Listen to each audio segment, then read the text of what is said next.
nessa, pessoal, continuar nossa jornada pela história da Polícia Rodoviária Federal.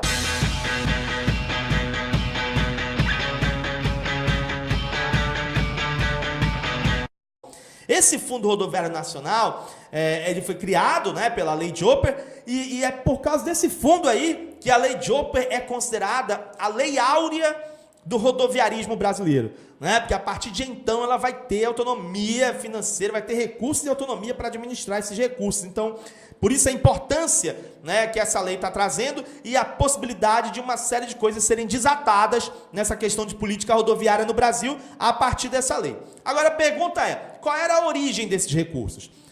Eles criaram esse fundo aí, né, o Fundo Rodoviário Nacional, mas eles iam conseguir dinheiro para esse fundo de onde? O dinheiro para esse fundo vinha da arrecadação de tributos que eram incidentes sobre a propriedade dos veículos automotores e também sobre o consumo de combustíveis e de lubrificantes. Então, como sempre, sai do nosso bolso, sai do bolso do consumidor. Então, imposto sobre veículos, imposto sobre combustível, imposto sobre lubrificante, é daí que vai sair o dinheiro para fazer esse fundo. Lá em 1976, lá na frente, eles também incorporaram ao Fundo Rodoviário Nacional recursos que vinham do Imposto sobre o Transporte Rodoviário de Passageiros e de Cargas, que é o ISTR, que mais tarde foi transformado em Imposto sobre os Transportes Rodoviários, que é o IST. Mas isso já vai acontecer, a incorporação disso aí nesse fundo já vai acontecer lá na frente, em 1976, ok? 1976. Então, isso aí também é um detalhe importante dentro desse cenário. Outra coisa importante é, como é que vai ser feita essa administração desses recursos? Como é que esses recursos vão ser administrados? O que ficou definido nesse momento? Ficou definido o seguinte, quando eles instituíram o Fundo Rodoviário Nacional, eles definiram que 40% dos recursos desse fundo seriam destinados à União, e os outros 60% restantes seriam destinados aos estados, aos territórios e ao Distrito Federal. É assim que eles convencionaram. Quem ia fazer o gerenciamento e a distribuição desses 60%, que caberiam estados, territórios e distrito, seria o próprio DNR, o Departamento Nacional das Estradas de Rodagem. Isso é o que ficou definido em princípio, Em princípio. Porém, entretanto, todavia, conjunção adversativa, 3 anos depois, que eles instituíram aí a Lei Jopper, os municípios também foram inseridos, também foram integrados a esse modelo e passaram a ser também beneficiários dos recursos do Fundo Rodoviário Nacional. Isso através de uma lei, que foi a Lei número 302, de 13 de julho de 1948. E aí, quando os municípios passam a ser beneficiários também, o que vai acontecer? Essa distribuição dos recursos vinculados ao fundo, ela vai ser feita em outras proporções. Vai ficar o quê? Vai ficar 40% para a União, vai ficar 48% para os estados, territórios e Distrito Federal, e vai ficar 12% para os municípios. E assim eles vão convencionar essas divisões. Agora, um detalhe importantíssimo relacionado a esse fundo é que os recursos desse fundo, por força de lei, eles teriam que ser investidos exclusivamente no desenvolvimento do setor rodoviário. Então é interessante isso é muito interessante, porque hoje a gente tem aí uma flexibilidade que é um negócio. A gente paga imposto em cima de uma coisa e o governo pega o dinheiro, pode pegar o dinheiro de um imposto para usar e aplicar em outra coisa, em outra área. Nessa época aí, a especificação da lei era essa. Esse dinheiro é para o setor rodoviário, não é para mexer e para ficar desviando o foco para outra coisa. Essa era a ideia. No momento que eles definem que toda essa galera vai receber esses recursos, a União vai receber, os estados vão receber, os municípios vão receber, como é que eles vão organizar isso? Eles vão definir critérios que vão nortear a habilitação para receber esses recursos. Então, para que cada um pudesse receber esses recursos do Fundo Rodoviário Nacional, os estados, os territórios e o Distrito Federal, eles tinham que criar os seus próprios órgãos setoriais. Então, o que vai acontecer? Eles vão organizar também as suas autarquias, que podem ser em forma de departamentos de estradas de rodagem, DER, ou podem ser departamentos autônomos de estradas de rodagem, que no caso seria o DAER.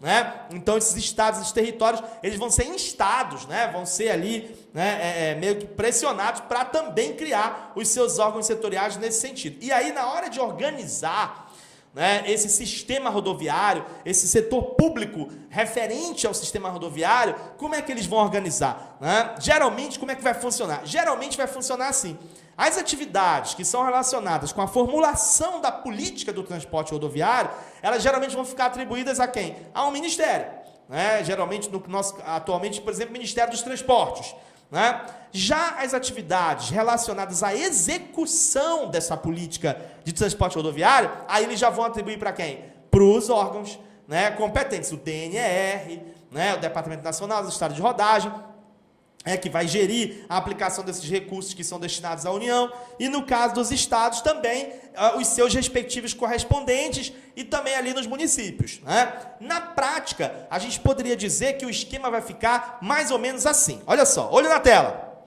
Dentro dos níveis de jurisdição, quais seriam as entidades que ficariam responsáveis por essa política rodoviária, né? Para formular as políticas rodoviárias, no âmbito federal fica o Ministério dos Transportes. No âmbito estadual, geralmente eles vão passar para as secretarias de Estado. E no âmbito municipal, eles vão geralmente passar para as secretarias dos municípios. Já no processo de execução dessa política rodoviária, aí no âmbito federal vai ficar o Departamento Nacional das Estradas de Rodagem, que atualmente é o DENIT. E no âmbito estadual, vai ficar o DER, né, ou o DAER, ou outros, né, ou que possam ser criados pelos estados.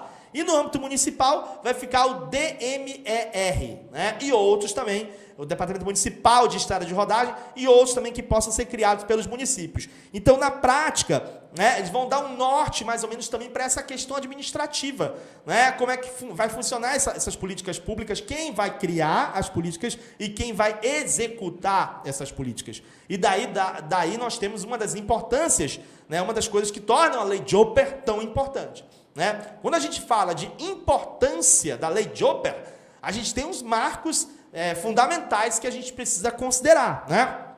A primeira grande importância que a Lei Jopper traz, além dessas outras que a gente já falou, que impactaram o Departamento Nacional das Estradas de Rodagem, trouxeram autonomia, trouxeram a questão financeira, etc., a gente pode dizer que a Lei Jopper ela trouxe uma base jurídica para poder fundamentar a organização da administração pública do setor rodoviário.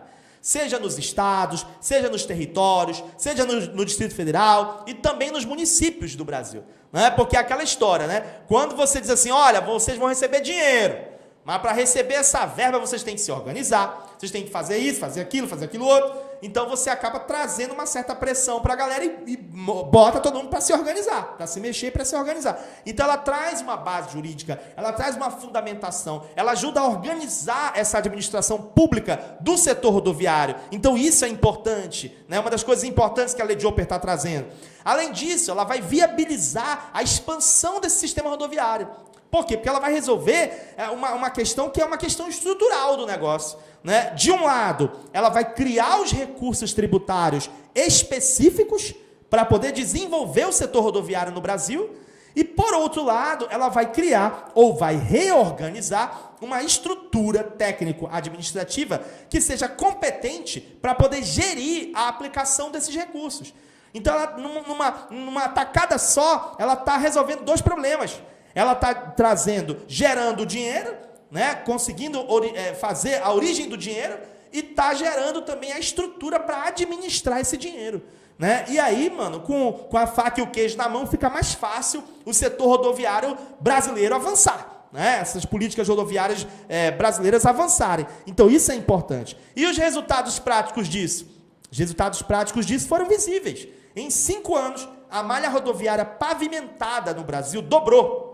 O Brasil passou a ter 968 quilômetros, né, de rodovias pavimentadas. Então a gente vê que é um resultado importante, né, evidente, e tudo isso é decorrente dessas mudanças que foram introduzidas, né, pela Lei Jopper. É claro que nem tudo é da noite para o dia, não é como num passe de mágica.